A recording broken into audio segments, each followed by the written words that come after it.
पे जाऊंगी, I will not waste your time. So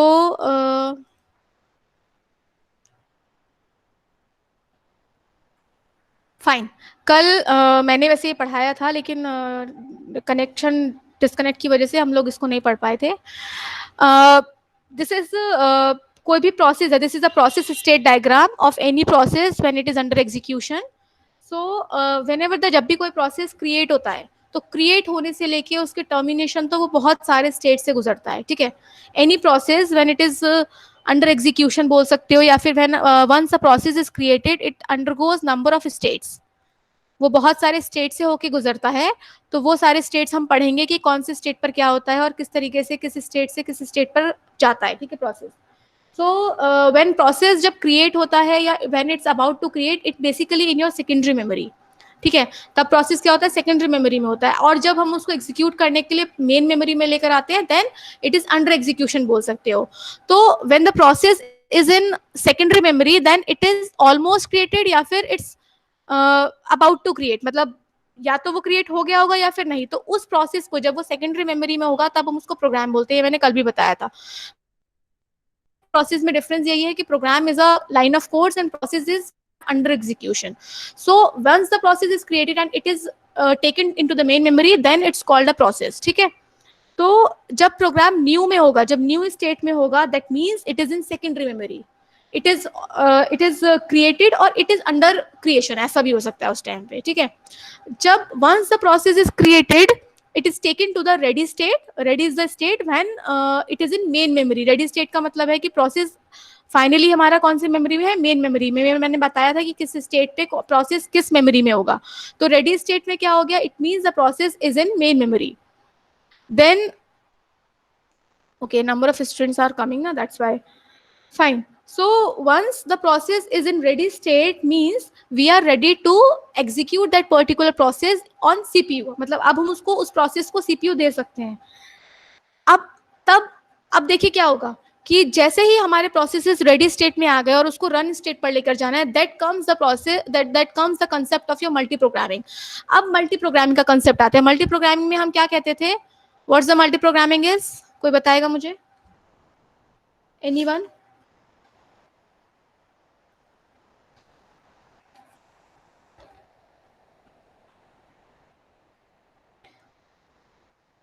when we can, मतलब वही कि जब भी सीपीयू की जरूरत किसी प्रोसेस को नहीं है, तो हम दूसरा प्रोसेस उस पर्टिकुलर टाइम में सीपीयू को दे दें. ठीक है. So that the idleness of CPU will not be occur, ऐसा कुछ ना हो. तो जब हम रेडी से रन पर लेकर जाते हैं, तब हमारा कंसेप्ट ऑफ मल्टी प्रोग्रामिंग आता है कि हमें जो प्रोसेसेस है वो मल्टी प्रोग्रामिंग मैनर में क्या करना है, रेडी से रन स्टेट पर लेकर जाना है. अब ये दो तरीके से हो सकता है. मल्टी प्रोग्रामिंग जो हो सकती है वो हमारी दो तरीके से हो सकती है. It can B multi programming with preemption और मल्टी प्रोग्रामिंग विदाउट प्रीएम्पशन. अब विद प्रीएम्पशन का मतलब क्या होता है, प्रीएम्प्टिव का मतलब होता है कि जब हम किसी भी प्रोसेस को सीपीयू से फोर्सफुली हटाते हैं, दैट इज कॉल्ड प्रीएम्प्टिव. ठीक है. मतलब कि हमने सीपीयू से किसी इसको मतलब किसी भी प्रोसेस से सीपीयू को ले लिया with a force, that is called multi programming with preemptive. और and you can sometimes it can be called as की मल्टी प्रोग्रामिंग जब हम विद प्रीएम्प्टिव करते हैं रेडी से रन पे ले जाने के लिए, और रन से अगर हमें कोई भी प्रोसेस को हटाना पड़ रहा है फोर्सफुली, उसको क्या बोल सकते हैं, मल्टीटास्किंग भी बोल सकते हैं या टाइम शेयरिंग भी बोल सकते हैं, because we are using the CPU in a time share mode. अब वो दो तरीके की, मतलब वो उसके पैरामीटर्स कुछ भी हो सकते हैं. मतलब किसी भी प्रोसेस को सीपीयू से प्रीम्प्ट करने के पैरामीटर्स कुछ भी हो सकते हैं. Whether it can be based on the priority, कि हो सकता है कोई हाई प्रायोरिटी का प्रोसेस है तो हमें सीपीयू से उस पर्टिकुलर प्रोसेस को हटाना पड़ेगा और उस हाई प्रायोरिटी प्रोसेस को हमें सीपीयू देना पड़ेगा. ठीक है. या फिर it can be on the basis of time quantum, कि सीपीयू ने डिसाइड कर रखा है कि वो for some unit of time हर प्रोसेस को देगा. मतलब 1 यूनिट टाइम के लिए हर प्रोसेस एग्जीक्यूट करेगा, फिर उसका टर्न आएगा, जो कि राउंड रॉबिन में होता है. ठीक है. तो दोनों में से किसी भी पैरामीटर पे क्या हो सकता है, किसी भी on the basis of any parameter CPU क्या कर सकता है, प्रीम्प्ट कर सकता है किसी भी प्रोसेस को. That comes under multi programming with preemption. अब दूसरा क्या हो सकता है, मल्टी प्रोग्रामिंग जब विदाउट प्रीएम्प्टिव हो. विदाउट प्रीएम्पशन का मतलब क्या हो गया कि जब प्रोसेस अपनी इच्छा से, मतलब when any process which is running on CPU तभी एग्जिट करे सीपीयू को जब उसका एग्जीक्यूशन कंप्लीट हो जाए. That is called without preemption या फिर नॉन प्रियम्पटिव भी बोलते हैं उसको, मल्टी प्रोग्रामिंग नॉन प्रियम्पटिव मैनर में। तो उसमें क्या होगा, देखो मल्टी प्रोग्रामिंग तो हो ही रही है क्योंकि हम सीपीयू को आइडल नहीं छोड़ रहे हैं। जब भी सीपीयू छोड़कर कोई प्रोसेस जाता है हम दूसरा प्रोसेस एग्जीक्यूट कर रहे हैं, इट मींस मल्टी प्रोग्रामिंग तो हो रही है। अब वो मल्टी प्रोग्रामिंग दो तरीके से हो रही है, एक तो प्रिमिटिव मैनर में हो रही है, एक नॉन प्रिमिटिव मैनर में हो रही है। प्रिमिटिव मैनर में मैंने बता दिया on the basis of whether it can B time quantum basis और प्रायोरिटी के बेसिस पर भी हम प्रोसेस को प्रिम्प्ट करते हैं। दूसरा नॉन प्रिमिटिव की प्रोसेस तभी सीपीयू छोड़े जब वो अपना एग्जीक्यूशन कंप्लीट कर ले, ठीक है। तो दोनों में से किसी भी तरीके से ये चीज हो सकती है, ठीक है। This is the part of ये वाला पार्ट जो हमने अभी देखा ना, रेडी से रन स्टेट वाला पार्ट, कि रेडी से रन स्टेट के बीच में क्या होता है, ये वो हो गया, ठीक है। इसके बाद हम आते हैं यहाँ पर, then we are coming to the state means run state. Run state तो आपको पता ही है, run state is basically for CPU, जब हमारा प्रोसेस सीपीयू पर होता है और it is also in the main memory. Obviously जब एग्जीक्यूशन हो रहा है, when the process is under execution means it is in main memory. So ready state में हमारे n नंबर ऑफ प्रोसेसेस हो सकते हैं, क्योंकि रेडी स्टेट में बहुत सारे प्रोसेसेस को हम डाल सकते हैं, लेकिन रन स्टेट में हमारा सिर्फ एक ही प्रोसेस रन करेगा at a time, because we are using only one CPU. अगर हमारे सीपीयू n हो जाते हैं then we can run n number of processes, लेकिन when we are using only one CPU it means कि हमारे run state में एक टाइम पे कितने प्रोसेस होंगे, only one process will be there. Next इसमें स्टेट दिया है आपका वेट और ब्लॉक, ठीक है। वेट और ब्लॉक दे रखा है। वेट और ब्लॉक स्टेट पर क्या होता है, कभी भी कोई प्रोसेस अगर आईओ रिक्वेस्ट करता है, whenever a process is requesting for any IO right and read anything, तो वो रन स्टेट से कहाँ पर जाता है, हमारे वेट स्टेट में जाता है। And once it completes its IO request, जब उसका अपना आईओ रीड एंड राइट हो जाता है, then it go backs to its you can say then its go back to its ready state. तब हम उसको दोबारा से रेडी स्टेट में जाकर रेड एग्जीक्यूट कर सकते हैं, ठीक है। And next is your termination. Termination simple आपको पता ही है, जब भी कोई भी प्रोसेस अपना एग्जीक्यूशन खत्म कर लेता है successfully, then it will move to termination state.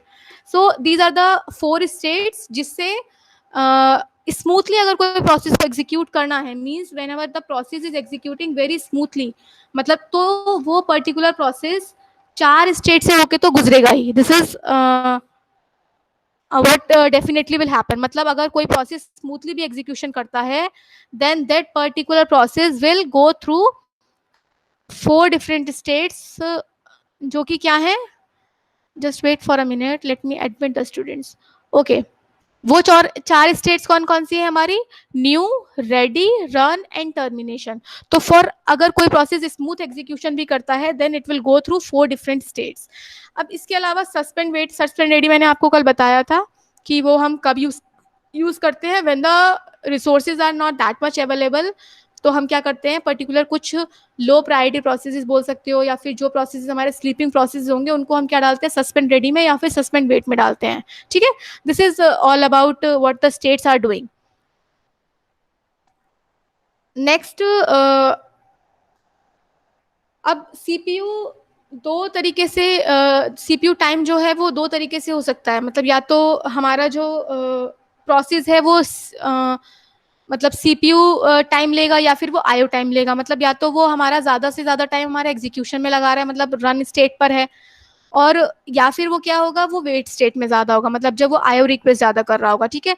तो दो तरीके से प्रोसेस हो सकते हैं, या तो वो सीपीयू बाउंड हो सकते हैं या फिर वो आईओ बाउंड हो सकते हैं। whenever the processes are taking more time on CPU, that means these processes are called CPU bound, और whenever the processes are taking more time on IO request, तो वो IO time processes हो जाएंगे, ठीक है। So this is all about the states which is given in process state diagram, ठीक है ना। एंड नेक्स्ट अब क्या है कि मतलब ये करता कौन है, जैसे कि फॉर एग्जांपल रेडी से रन कौन कर रहा है, रेडी से सस्पेंड रेडी कौन कर रहा है, न्यू से रेडी ये काम कौन कर रहा है। This is going to happen like जब हम न्यू से रेडी स्टेट में जाते हैं, तो when we are creating any process that means that particular process will reside in any one of the state। वो particular जो process होगा जो हमने create किया है वो इन सारी state में से कहीं ना कहीं तो होगा ना एक टाइम पे, till the time of its termination. जब तक वो टर्मिनेट नहीं करता तब तक वो पर्टिकुलर प्रोसेस किसी ना किसी स्टेट में तो रिजाइड करेगा। सो ये क्या है, क्रिएटिंग अ प्रोसेस, मतलब प्रोसेस को क्रिएशन जब हो रहा है, it means this is a decision which will last for long. मतलब कोई ऐसा डिसीजन है कि बहुत टाइम के लिए, क्योंकि प्रोसेस क्रिएट होकर रेडी स्टेट में आया, मतलब वो बहुत ज़्यादा टाइम के लिए पर्टिकुलर स्टेट डायग्राम में रहने वाला है। तो this decision is done by your this long term scheduler.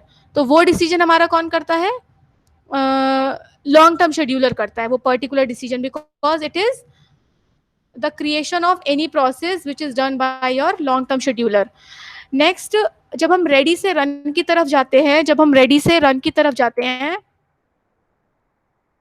then that particular okay fine,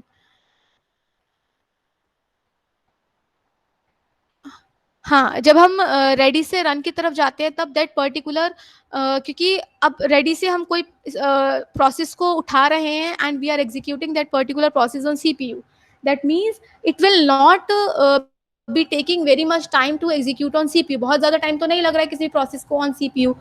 मतलब ऐसा नहीं है कि वो प्रोसेस अगर रेडी पे जा रहा है तो बहुत सारे टाइम के लिए यहाँ पर एग्जीक्यूट होने वाला है, बहुत सारे टाइम के लिए यहाँ रहने वाला है। So that is for some duration, that is for little time, that is for less time. तो वो काम हमारा करता है, that decision will be taken by your short term scheduler. ठीक है, these are different type of schedulers जो decision लेते हैं पर्टिकुलर प्रोसेसेस का from one state to another. बाकी के जितने भी मीडियम मतलब सस्पेंड रेडी वाले काम है, मतलब वेट से सस्पेंड वेट पे जाना, रेडी से सस्पेंड रेडी पे जाना, ये सारे डिसीजन, सस्पेंशन डिसीजन जितने भी हैं, ये सारा हमारा लेता है मीडियम टर्म शेड्यूलर, बिकॉज ये ऐसे डिसीजंस हैं जो ना तो बहुत सारा टाइम के लिए रिटेन होने वाले हैं और ना ही बहुत जल्दी से खत्म होने वाले हैं। तो that's why these decision will be taken bye medium term scheduler या फिर मिड टर्म शेड्यूलर। ठीक है, तो ये 3 तरीके के शेड्यूलर्स होते हैं, long term, short term and mid term schedulers. So this is also a very important part that can be covered in GATE. अब डिग्री ऑफ, अब लॉन्ग टर्म शेड्यूलर क्या कर रहा है, लॉन्ग टर्म शेड्यूलर ये कर रहा है कि जैसे प्रोसेस क्रिएट हो गया, it will take those processes to ready state. ठीक है, तो जो डिसीजन है, जो डिग्री ऑफ मल्टी प्रोग्रामिंग है, वो किसके थ्रू अचीव हो रही है।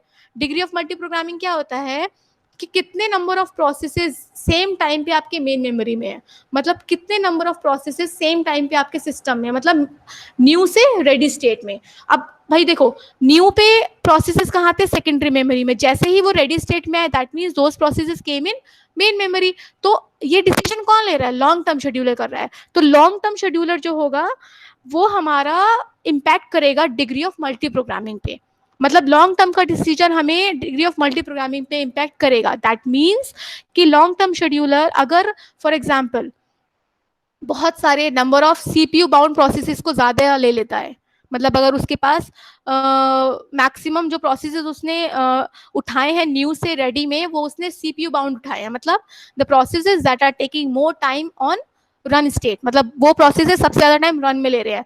तो उसकी वजह से क्या होगा, उसकी वजह से क्या होगा कि प्रोसेसेस में स्टार्वेशन आ जाएगा। मतलब क्या होगा कि कुछ प्रोसेसेस ऐसे होंगे जो बहुत टाइम तक रेडी स्टेट में वेट करते रहेंगे और उनको सीपीयू मिलेगा ही नहीं, जस्ट बिकॉज क्योंकि उसने जो प्रोसेसेस उठाए हैं न्यू से, जो नए क्रिएटेड प्रोसेसेस उठाए हैं न्यू से, वो ज्यादा टाइम किस पे ले रहे हैं, सीपीयू पे ले रहे हैं। That will cause the problem of starvation. And in case जो हमारा लॉन्ग टर्म शेड्यूलर है वो ऐसे प्रोसेसेस लेता है जो मोस्टली आयो बाउंड है, इनपुट आउटपुट बाउंड प्रोसेसेस हैं, जो ज्यादा टाइम किस में लगा रहे हैं, आईओ रिक्वेस्ट और कंप्लीशन में लगा रहे हैं। दैट मीन्स कि उस केस में हमारा जो सीपीयू है, मेरा जो रन स्टेट है, वो आइडलनेस का शिकार हो जाएगा। मतलब हो क्या रहा है कि अगर एलटीएस ने बहुत ज़्यादा प्रोसेसेस सीपीयू बाउंड लिए तो भी प्रॉब्लम आ रही है, अगर एलटीएस ने बहुत ज़्यादा प्रोसेसेस आईओ बाउंड लिए तो भी प्रॉब्लम आ रही है। दैट मीन्स एलटीएस का, लॉन्ग टर्म शेड्यूलर का डिसीजन इस तरीके का होना चाहिए that the process should be the mix of IO bound as well as CPU bound, so that the हमारा CPU का थ्रूपुट भी बढ़ा रहे, मतलब CPU आइडलनेस भी ना हो और स्टार्वेशन भी ना हो, मतलब हर प्रोसेस को वक्त पे मिल जाए। ठीक है ना। So this is how the schedulers work, this is how the scheduler works from moving the processes from one state to another state. अब शॉर्ट टर्म शेड्यूलर जो है वो क्या काम कर रहा है, देखो शॉर्ट टर्म शेड्यूलर क्या कर रहा है कि वो हमारे डिसीजन ले रहा है कि प्रोसेसेस को रेडी स्टेट से रन स्टेट पर लेकर जाना है, ठीक है। लेकिन उसका सिर्फ इतना ही काम है, that it is deciding the processes which process to take from ready to run state. लेकिन बाकी का काम कौन कर रहा है मेरा? बाकी का काम शॉर्ट टर्म शेड्यूलर क्या करता है, वो सिर्फ प्रोसेसेस को रन सॉरी रेडी से रन स्टेट पर लेकर जाएगा, and then it's calls this particular thing which is a dispatcher. फिर शॉर्ट टर्म शेड्यूलर क्या करेगा, वो डिस्पैचर को कॉल करेगा, and dispatcher will take care about all the remaining things. Remaining things का मतलब है मेरा कंटेक्स्ट स्विचिंग, ठीक है। Context switching will be done by dispatcher, not by short term scheduler. Short term scheduler सिर्फ ये डिसीजन लेगा कि रेडी से रन की तरफ कौन से प्रोसेसेस जाएंगे, and it will call the dispatcher for doing the remaining work which is context switching। context switch का मतलब क्या होता है कि अगर प्रोसेस P1 है तो P1 का कॉन्टेक्स्ट सेव करना और CPU को P2 का कॉन्टेक्स्ट लोड करना, this is context switching. For example यहाँ पर CPU है, तो अगर इस पर for example P1 is running at the present time, so dispatcher क्या करेगा, इसका कॉन्टेक्ट तो सेव करेगा कॉन्टेक्स्ट, एंड P2 का कॉन्टेक्स्ट क्या कर देगा, सॉरी P2 का कॉन्टेक्स्ट क्या कर देगा, लोड कर देगा। मीन्स इसको ऐसे भी लिख सकते हो यहाँ पर, हाँ ये अगर CPU है, so what your context switching is about कि अगर इस पर पहले से P1 प्रोसेस रन कर रहा है तो it will save the content of your P1 process and load the content of another process, ठीक है। This is done by your context switching, ठीक है ना। ये काम हमारा कौन करता है, डिस्पैचर करता है, this is done by dispatcher. So अब ये तो हो गया कंटेक्स्ट स्विचिंग जो कि यहाँ डिस्पैचर की मदद से होती है, और शॉर्ट टर्म शेड्यूलर डिस्पैचर को कॉल करता है, ठीक है। नेक्स्ट है यहाँ पर जो ये सस्पेंशन वाला काम है, सस्पेंड और रिज्यूम वाला काम है, इसको हम बोलते हैं स्वैपिंग। इसको क्या बोलते हैं, स्वैपिंग। दिस इज यहाँ पर जो हो रहा है ये भी स्वैपिंग कहलाता है, और यहाँ पर जो हो रहा है वो भी स्वैपिंग कहलाता है। मतलब सस्पेंड रेडी जो भी हो रहा है, this is all called swapping and which is done bye medium term scheduler, ठीक है। ये हो गया हमारा प्रोसेस स्टेट डायग्राम। नेक्स्ट है आपका शेड्यूलिंग क्यूज। शेड्यूलिंग क्यूज मैंने this is not basically anything different from your state diagram. जो हमने अभी स्टेट डायग्राम पढ़ा है उसी को बस मैंने एक data structure as a queue लेकर बस बताया हुआ है। जो भी हमारे प्रोसेस के स्टेट्स होंगे that will be presented in the form of queue, and we are going to implement, या फिर ये इम्प्लीमेंट किए जाते हैं जो हमारे क्यूज हैं, जो भी हमारे क्यू हैं, those Q will be implemented in the form of link list. मतलब हम क्या करते हैं, जो भी हमारे स्टेट्स हैं, जो भी मेरे प्रोसेस स्टेट्स हैं, उनको हम क्यू की फॉर्म में रिप्रेजेंट कर रहे हैं। और यहाँ पर जितने भी आपको रेक्टेंगल बॉक्सेस दिख रहे हैं ना हर स्टेट के, ये रेक्टेंगल बॉक्सेस क्या हैं, लिंक लिस्ट है। मतलब हमने क्यू को इम्प्लीमेंट किया है इन the form of link list. Q को लिंक लिस्ट की में कैसे वो करते हैं ये आप लोग डेटा स्ट्रक्चर्स में पढ़े भी होंगे, ठीक है। तो हम जितने भी मेरे स्टेट्स हैं उसको हमने लिंक लिस्ट, ये जितने भी बॉक्सेस हैं ये लिंक लिस्ट हैं, बट जो भी क्यूज मतलब जो भी हमारे वो रहेंगे स्टेट्स रहेंगे that will be presented in the form of queues, ठीक है। और क्यू को हमने इम्प्लीमेंटेशन के लिए हमने उसको लिंक लिस्ट में लिखा हुआ है। तो पहला जैसे सेम उसमें था मेरा न्यू था, तो जॉब क्यू यहाँ पर हो गया। जब प्रोसेसेस क्रिएट हो रहे हैं या फिर क्रिएट हो चुके हैं तो वो जॉब क्यू में है, and once the processes are created it will be going to ready state। ready queue आ गई यहाँ पर मेरी। ready queue से शॉर्ट टर्म शेड्यूलर की मदद से प्रोसेसेस जाते हैं सीपीयू में, उनको सीपीयू मिलता है, और देन अगर स्मूथ एग्जीक्यूशन है तो यहाँ पर वो टर्मिनेट हो जाता है प्रोसेस। लेकिन इन बिटवीन जैसे कि हमने प्रोसेस स्टेट डायग्राम में भी देखा था, इन बिटवीन अगर सीपीयू से कोई यहाँ पर सीपीयू पे कोई आईओ रिक्वेस्ट आता है तो वो ब्लॉक और वेट स्टेट में चला जाता है, और आईओ रिक्वेस्ट कंप्लीट करने के बाद it will go to ready queue. Similarly अगर कोई इवेंट अकर होता है, इवेंट अकर होता है मतलब for example any semaphore kind of events. Semaphore क्या है वो मैं सिंक्रोनाइजेशन में हम लोग पढ़ेंगे एक बार। तो कोई भी अगर इन बिटवीन इवेंट अकर होता है तो यहाँ से प्रोसेस प्रीएम्प्ट होता है, प्रीएम्प्ट होके वो इवेंट क्यू में स्टोर हो जाता है। जैसे इवेंट कंप्लीशन होती है it will definitely go to ready state. जितने भी प्रोसेसेस बीच में टर्मिनेट होंगे या फिर प्रीएम्प्ट होंगे, not the word termination is not the correct word, जितने भी प्रोसेसेस सीपीयू से प्रीएम्प्ट होंगे that will go to ready state. ठीक है, because these processes are already created, तो उसको हम न्यू में तो इसमें जॉब क्यू में तो नहीं डाल सकते, उसको हम कहाँ रखेंगे, रेडी स्टेट में रखेंगे. अगर कोई भी process on the basis of time quantum and priority के बेसिस पे प्रेम्प्ट होता है then it will go to ready state. And fork जैसे सिस्टम कॉल्स अगर होते हैं, फॉर्क आप लोग को पता है चाइल्ड पेरेंट वाला उसमें कंसेप्ट रहता है, ये भी हम दोबारा से पढ़ेंगे. तो अगर ऐसा कुछ होता है तो भी प्रोसेस क्या करेगा, इसके कंप्लीशन के बाद it will go to ready state. ठीक है, so this is same as we have discussed in process state diagram. और यहाँ पर वही कि मिड टर्म शेड्यूलर क्या करेगा, अगर रेडी सस्पेंड वेट होता है तो mid term scheduler will do those things.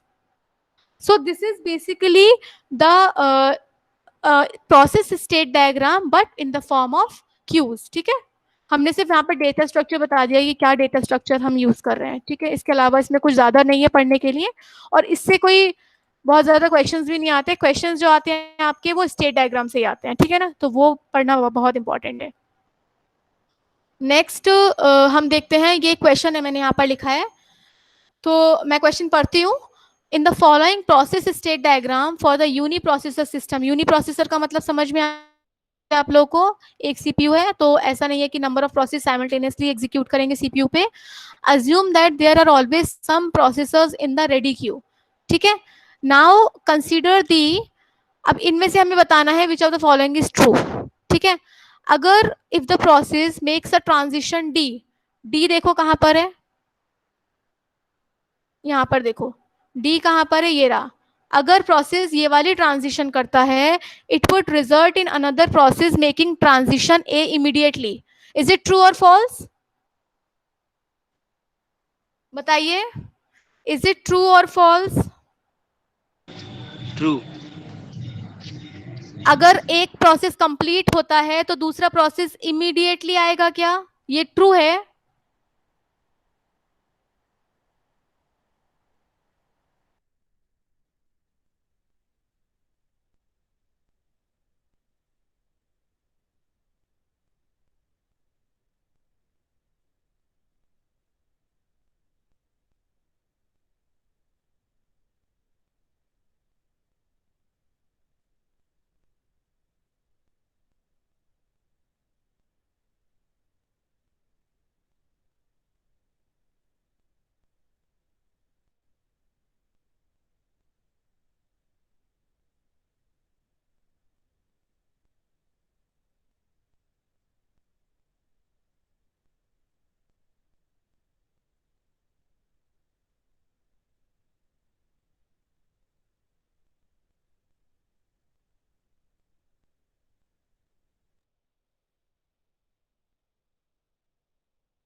Am I audible?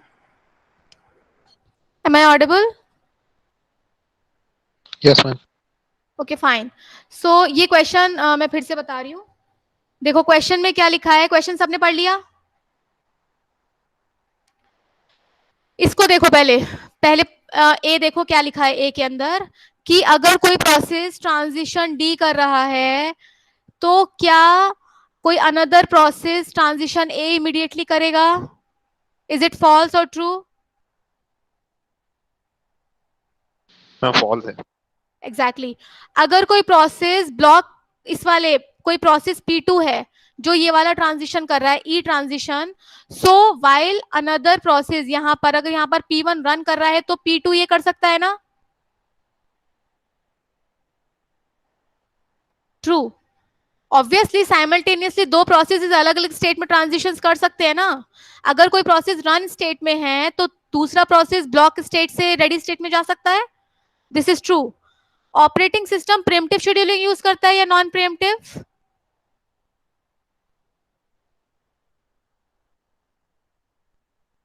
बताइए. Non preemptive. ओएस हमारा नॉन प्रीएम्प्टिव करता है. बीच में हम on the basis of priority और on the basis of time quantum preempt नहीं कर रहे थे क्या प्रोसेसेस को. ये जो सी वाला है ये किस बेसिस पर है. शेड्यूलिंग. Pre-emptive scheduling. हाँ राउंड रॉब मतलब वही कि प्रीएम्प्ट कर सकते हैं. तो ओएस हमारा, तो इसमें जो आंसर्स करेक्ट हैं वो है सेकंड एंड थर्ड. ठीक है. So this is the question from GATE 2009. ठीक है. नेक्स्ट इज ये देखो, अब इसका आंसर भी मैंने लिखा हुआ है. Consider a system which has n CPU processors, then ये आपने शायद क्लास में भी पढ़े होंगे. Then what are the minimum and maximum number of processes that may be present in these three states. बताओ रेडी स्टेट में मिनिमम कितने नंबर ऑफ प्रोसेस एक टाइम पे रिजाइड कर सकते हैं. 0. हो सकता है एक भी प्रोसेस ना हो रेडी स्टेट में, कोई प्रोसेस क्रिएट होके आया ही ना हो. और कितने नंबर ऑफ प्रोसेसेस कर सकते हैं रेडी स्टेट में. एनी नंबर ऑफ, कोई भी नंबर हो सकता है वो. इट डजंट बॉदर अबाउट कि कितने नंबर ऑफ सीपीयू. यहां पर देखना एक चीज, which has n CPU processes. ठीक है. So it doesn't matter about the how many CPUs are there. हम रेडी स्टेट में एक टाइम पर कितने भी नंबर ऑफ प्रोसेसेस को रख सकते हैं. ठीक है.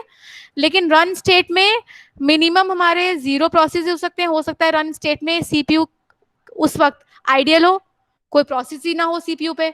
और मैक्सिमम कितने हो सकते हैं, जितने नंबर ऑफ सीपीयू है हमारे. ठीक है ना. अगर मैं यही क्वेश्चन ऐसे लिखती कि अगर मेरा एक ही सीपीयू है, मतलब यूनी प्रोसेसर है, तो maximum number of processes run state में कितने हो सकते हैं. 1. 1 मैम. फाइन. वेट स्टेट में मिनिमम 0 होंगे और वेट स्टेट में कितने भी प्रोसेसेस रह सकते हैं, तो any number of processes.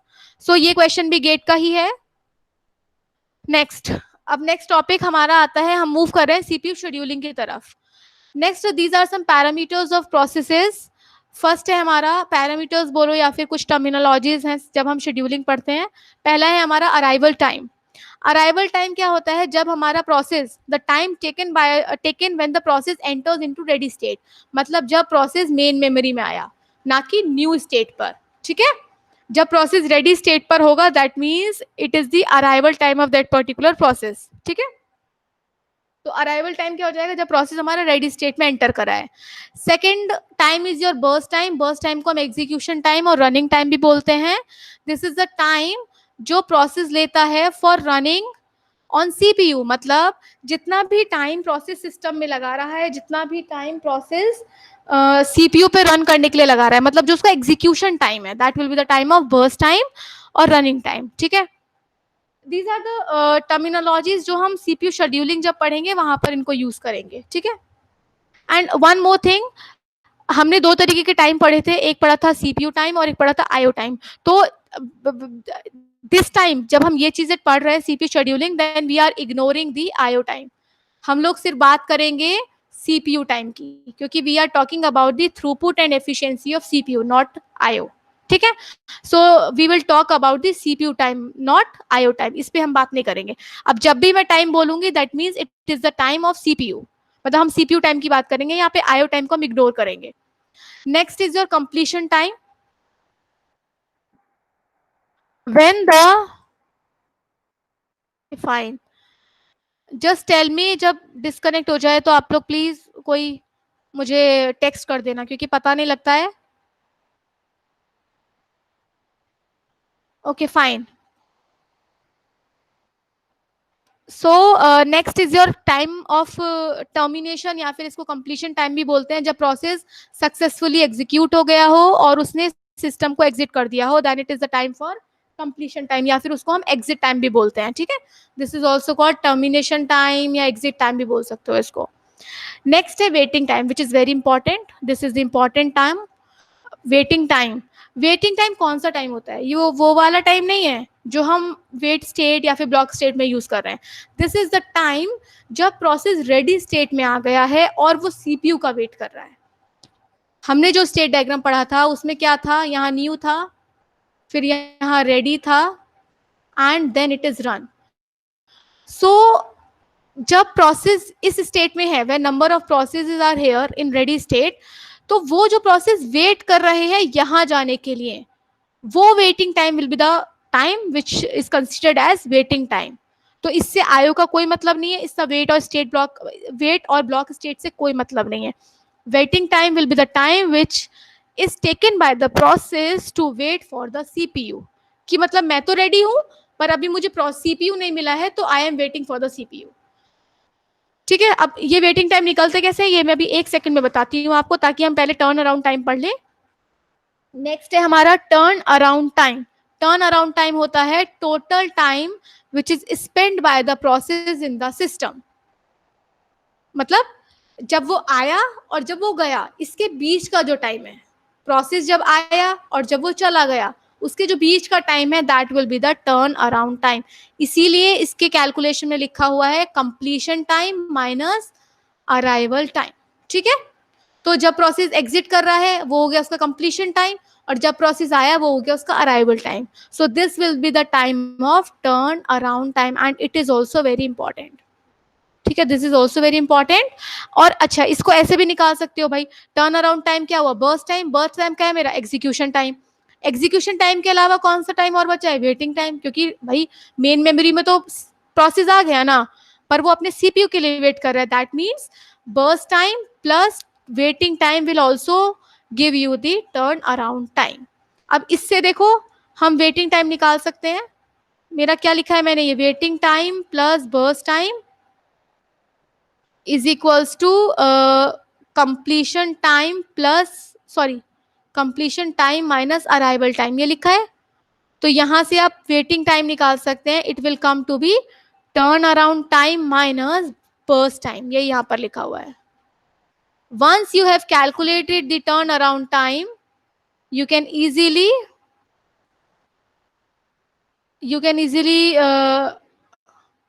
find the waiting time as well.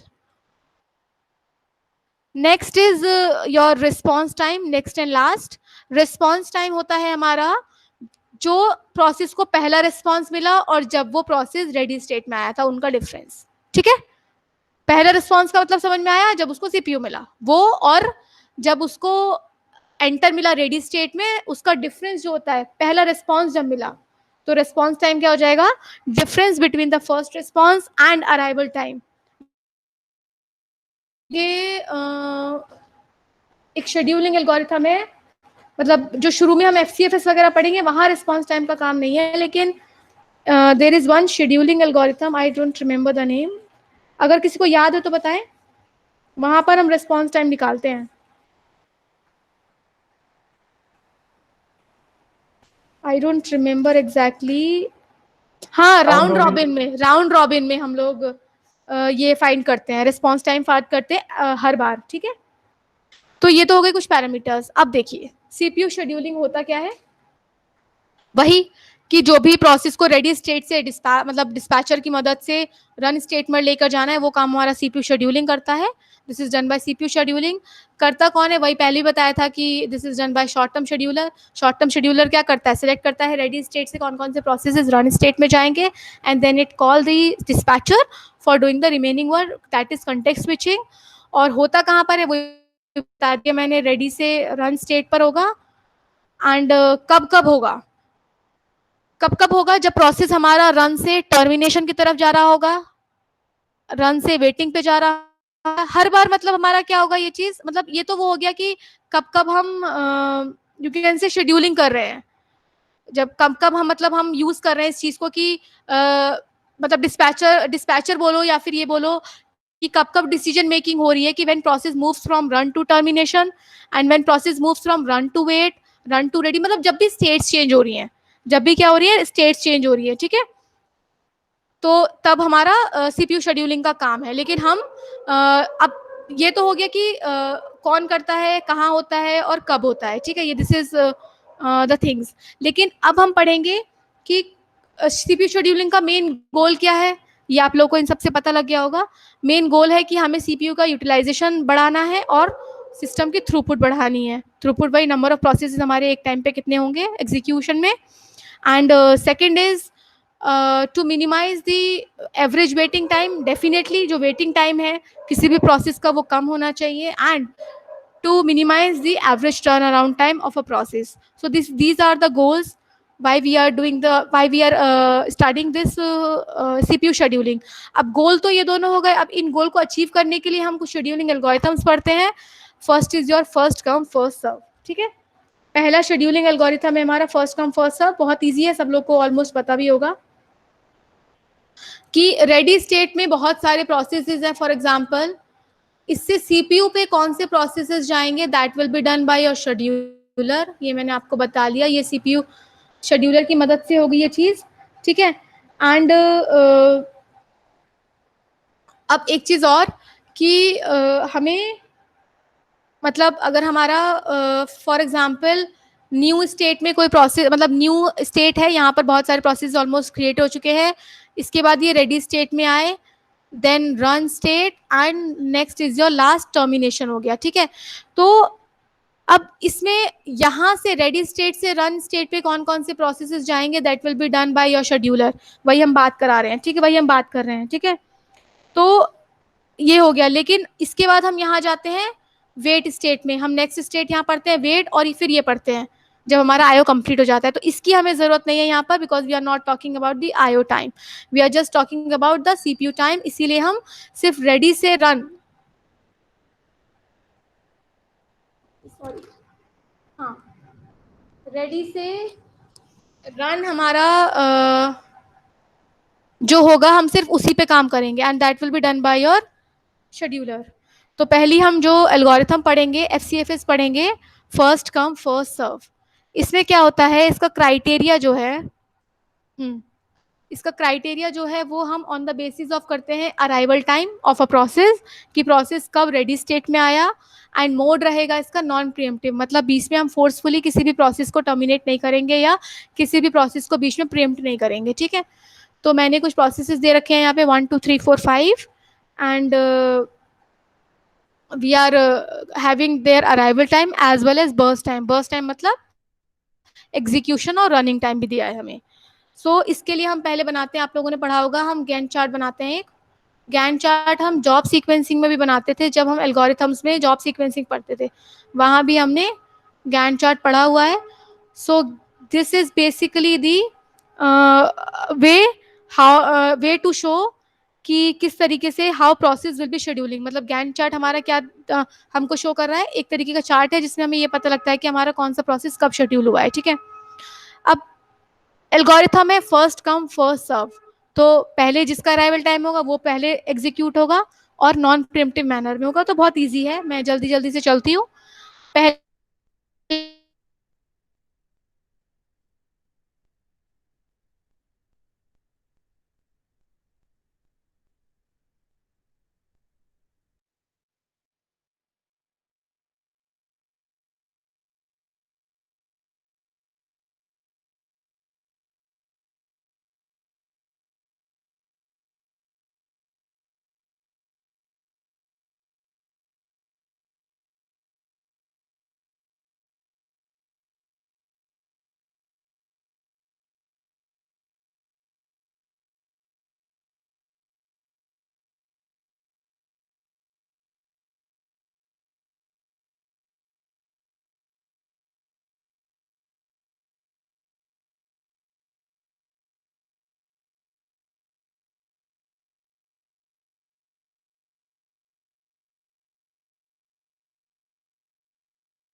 audible?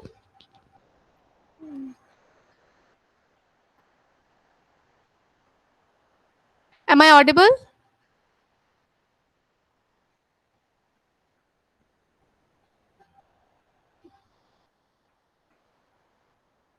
Okay, fine. So हाँ, तो हम पढ़ रहे थे FCFS। आप लोगों ने कहाँ तक सुना, थोड़ा सा बता दो क्योंकि बीच में डिस्कनेक्ट हुआ है।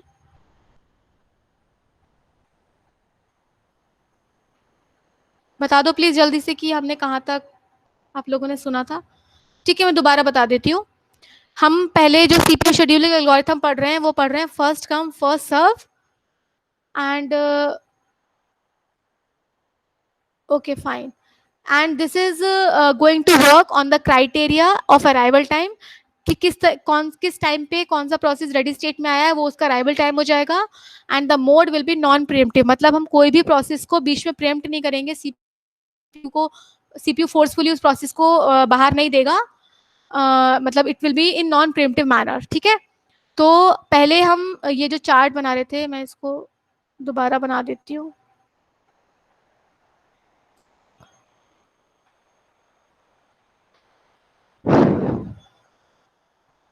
Okay, fine. So what we are going to do is, we are going to make the Gantt chart for showing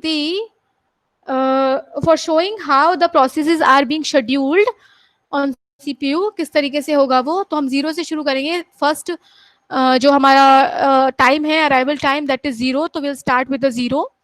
zero पे हमारा प्रोसेस P1 CPU के अंदर आ गया बिकॉज इसका अराइवल टाइम जीरो है और वो एग्जीक्यूट करेगा अपने पूरे बर्स्ट टाइम के लिए। मींस बर्स्ट टाइम है उसका 4, तो वो 4 तक एग्जीक्यूट करेगा बिकॉज ये नॉन प्रिमिटिव मैनर में है, तो वो पूरा का पूरा CPU पे एग्जीक्यूट करेगा। Then it will leave the CPU। once the P1 is executing and it is executing till 4, उस टाइम तक मेरे जितने भी ये सारे प्रोसेसेस हैं ये रेडी स्टेट में आ चुके होंगे and we will schedule them according to their arrival time because this is the criteria for first come first serve.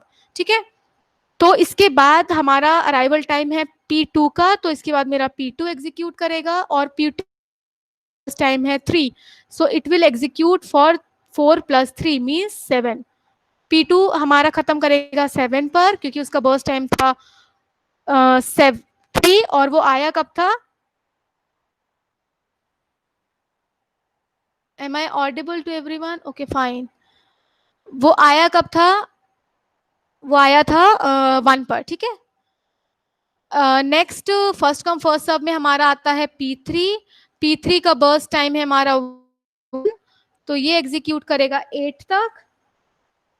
Next is your P4, first come first serve way में जा रही हूं मैं, इसका बर्स्ट टाइम है 2, तो ये करेगा एग्जीक्यूट 10 तक। Next is your P5, which is the last process, and it will execute till 15. So this is the time when all the processes will complete their execution. This is the time when all the processes will complete their execution. And इस time तक मतलब जब 4 यहाँ पर आया था ना, तब 4 जब हमारा एग्जीक्यूट हुआ था तब तक मेरे सारे प्रोसेसेस किस में आ गए थे, रेडी क्यू में, रेडी स्टेट में आ गए थे, मैंने आपको बता दिया है। सो अब हम निकालेंगे इसके बाद कंप्लीशन टाइम। हम क्या निकालेंगे, कंप्लीशन टाइम निकालेंगे। तो कंप्लीशन टाइम क्या है, P1 का कंप्लीशन टाइम क्या है 4। यहाँ देखो P1 किस पे कंप्लीट हो रहा है 4 पर। P2 ने कब कंप्लीट किया 7, P3 ने कंप्लीट किया 8, P4 ने कंप्लीट किया 10 एंड P5 ने कंप्लीट किया 15। This is the completion time of all the processes. ठीक है, नेक्स्ट कंप्लीशन टाइम से हम निकाल सकते हैं टर्न अराउंड टाइम। मैं यहाँ लिख दे रही हूँ, वहां पर जगह नहीं है। सो टर्न अराउंड टाइम कैसे निकालते हैं क्लास, बताओ जल्दी से।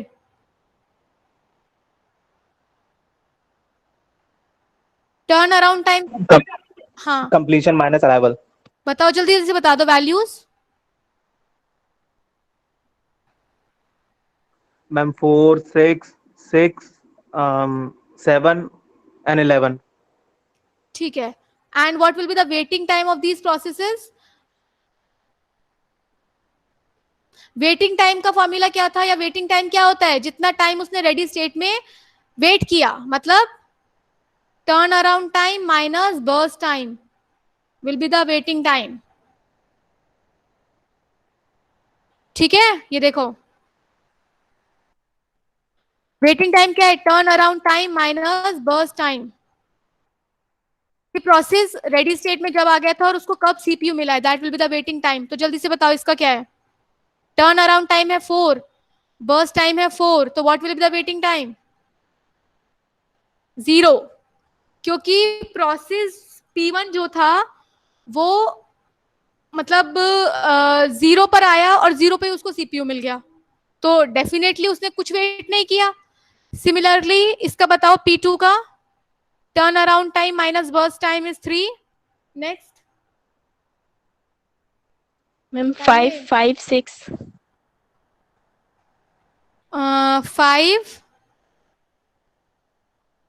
5 and 6.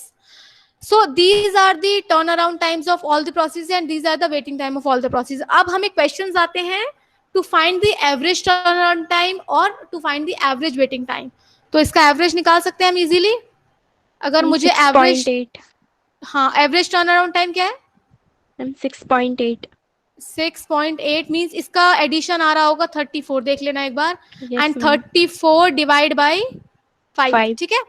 सिमिलरली हम निकाल लेंगे average waiting time which is 3.8 19 divided by 5, 3.8. So these are the average waiting time and turnaround time of this particular number of processes जो given है और इस Gantt chart के by using FCFS। जो gate में क्वेश्चंस आते हैं वो basically turn around time of average time पर ही आते हैं। तो ये तो हो गया इजी, हमने बहुत इजीली कर लिया। अच्छा एक चीज और, अगर हमारा केस होता है कोई नॉन प्रीएम्प्टिव एल्गोरिथम अगर होती है, अगर मोड है नॉन प्रीएम्प्टिव, तो उस केस में जो रेस्पॉन्स टाइम होगा वो हमेशा होगा वेटिंग टाइम के इक्वल। ठीक है, क्योंकि भाई प्रोसेस को रेस्पॉन्स कब मिला होगा, जितने टाइम उसने वेट किया होगा। तो याद रखना जब भी नॉन प्रीएम्प्टिव मोड की बात करेंगे उसका टाइम पर जो रेस्पॉन्स टाइम होगा वो हमेशा रहेगा वेटिंग टाइम के इक्वल। ठीक है, तो इसको मतलब ऐसे भी है कि कभी डायरेक्ट क्वेश्चंस आते हैं तो वहां पर आप इसको इजीली कर सकते हैं। ठीक है, नेक्स्ट एग्जांपल, मैं बस आपको यहाँ पर वो लिख रही हूँ, आप मुझे जल्दी जल्दी से वैल्यूज बताओ। ठीक है, आई एम सॉल्विंग दिस, फटाफट फटाफट से बताते जाओ, FCFS ही यूज करना है and we will find the completion time, turnaround time and waiting time। ठीक है, चलो बताओ जल्दी फटाफट से, यहां बना लेते हैं हम इसका गैन चार्ट। चलिए बताइए, 0 पर कोई प्रोसेस आएगा क्या सीपीयू में? अराइवल टाइम 0 है क्या किसी का?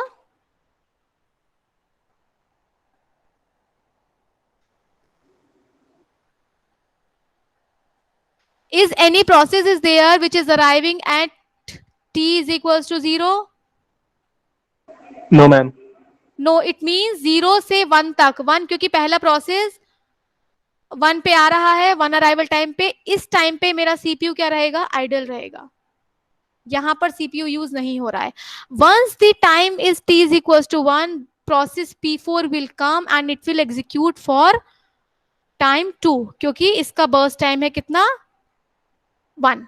ठीक है, तो P4 हो गया। अब जैसे ही t is equals to 2 हुआ, 2 पर मेरे कौन कौन से प्रोसेस आ जाएंगे रेडी स्टेट में, एक तो ये और इसके अलावा कोई नहीं आएगा। तो P2 एग्जीक्यूट करेगा फॉर द टाइम 7 बिकॉज इसका बर्स्ट टाइम यहाँ पर क्या दे रखा है, 5।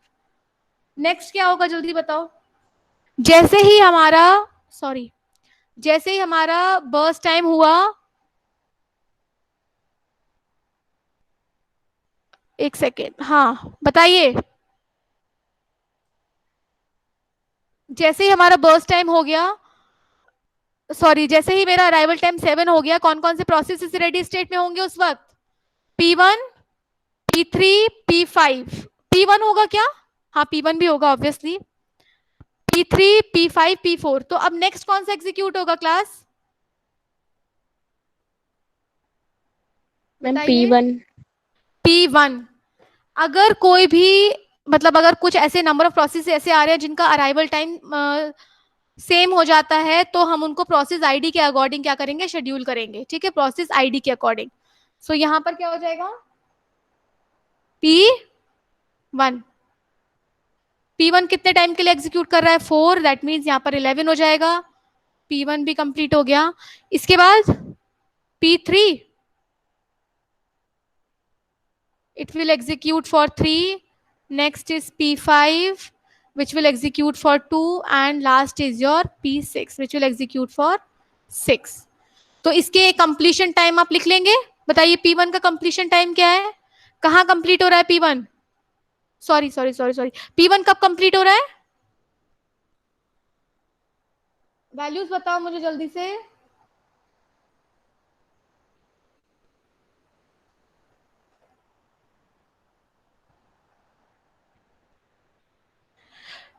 Am I audible?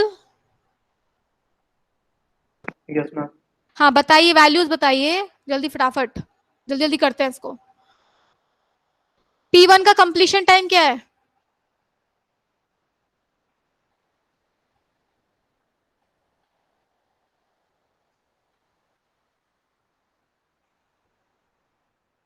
बताइए P1 का कंप्लीशन टाइम।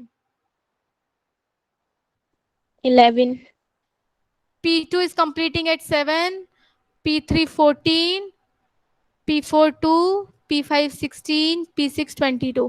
इसी तरीके से आप टर्न अराउंड टाइम निकाल लेंगे completion time minus arrival time करके, and it will come to be 5, 5, 11, 1, 12 and this is going to be 17, ठीक है ना।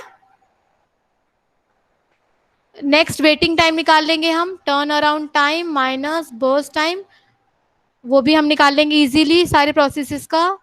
It will going to be 1, 0, 8, 0, 10 and 11, ठीक है। बस अब आप इसको इजीली इनको एवरेज कर सकते हैं, एवरेज टर्न अराउंड टाइम निकाल लेना and similarly average waiting time निकाल लेना। So this is how we calculate the average turn around time and average waiting time. अब जो भी शेड्यूलिंग एल्गोरिथम्स हम पढ़ रहे हैं उसका गोल ही ये है कि हमारी ये जो एवरेज टर्न अराउंड टाइम और एवरेज वेटिंग टाइम है ये क्या होने चाहिए, मिनिमम होने चाहिए, क्या होने चाहिए, मिनिमम होने चाहिए, दिस इज द गोल। अब ये तो ठीक है, एफसीएफएस में आप ये क्वेश्चन इजीली कर सकते हो, ये एक गेट का क्वेश्चन है, इसको और सॉल्व कर लेते हैं, फिर मैं आपको एक प्रॉब्लम बताऊंगी। देखिए 3 प्रोसेसेस गिवन है, P1, P2, P3, completion order पूछा है इन सारे प्रोसेसेस का यूजिंग एफसीएफएस शेड्यूलिंग एल्गोरिथम। आराम से कर सकते हो, गैंट चार्ट बनाओ, 0 से स्टार्ट करो, 0 पर सबसे पहले P1 आ जाएगा, P1 को एग्जीक्यूट करा दो टिल द टाइम 5 एग्जीक्यूट करेगा, क्योंकि बीच में प्रीएम्प्ट नहीं करेगा। 5 जैसे एग्जीक्यूट करेगा ये दोनों प्रोसेसेस रेडी स्टेट में आ चुके होंगे, ये रेडी स्टेट में आएंगे तो हम बात करते हैं इसके बाद जो पहले आया है, P2 पहले आया है, it will execute for 7 time which is 12, मतलब 5 + 7, ठीक है। इसके बाद P3 बचा है, वो एग्जीक्यूट करेगा for time 4 and it is going to be 16। तो क्वेश्चन में सिंपल, एक्चुअली क्वेश्चन जो था वो ये था कि कंसीडर करना है ये तीनों प्रोसेसेस को, और ऑर्डर ऑफ कंप्लीशन पूछा था एफसीएफएस और राउंड रॉबिन दोनों का साथ में। ये गेट क्वेश्चन था 2012 का, पर मैंने इसको सिर्फ एफसीएफएस में आपको आज बता दिया क्योंकि हमने एफसीएफएस ही पढ़ा है अभी तक। सो this is the order of completion, P1, P2, P3, लेकिन राउंड रॉबिन में ये कुछ और होगा ही, ठीक है। So this is a question for GATE. Next ये वाला क्वेश्चन आप लोग स्क्रीनशॉट लेकर मुझे सॉल्व कर इसका आंसर बताएंगे, average turn around time as well as average waiting time. Note कर लो जल्दी फटाफट से, नोट कर रहे हैं आप लोग, मुझे बस इतना बता दो आप लोग साथ के साथ सॉल्व कर रहे हो कि नहीं। Yes, okay fine, very good. तो इस वाले क्वेश्चन का स्क्रीनशॉट ले लो, इसको कर देखना, और कल मैं इसका एवरेज वेटिंग टाइम और टर्न अराउंड टाइम पूछूंगी आप लोगों से नेक्स्ट क्लास में, सॉरी नेक्स्ट क्लास में, ठीक है, लिख लो इसको। अच्छा, अब फॉर एग्जाम्पल ऐसा कोई क्वेश्चन आता है, इसका जैन चार्ट बना लेते हैं जल्दी से, करो इसको फटाफट। 0 टाइम पर कौन सा प्रोसेस आया, P1, P1 एग्जीक्यूट करेगा 20 टाइम के लिए क्योंकि इसका बर्स्ट टाइम है 20, निकालो फिर से।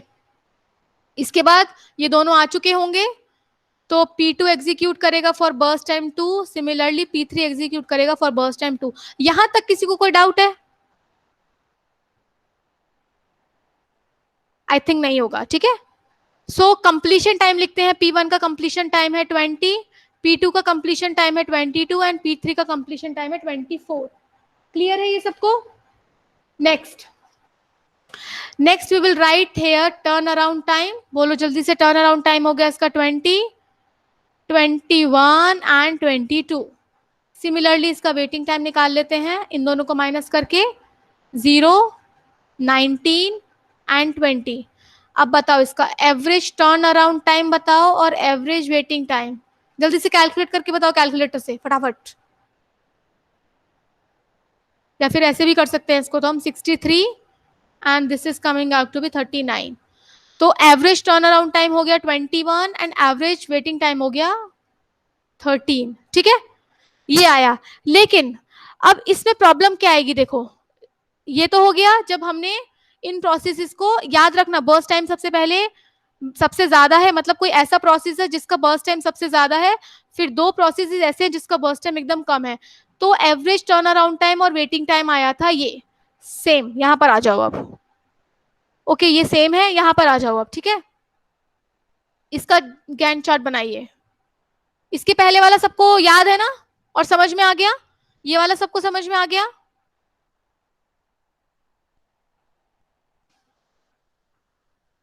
से यस और नो।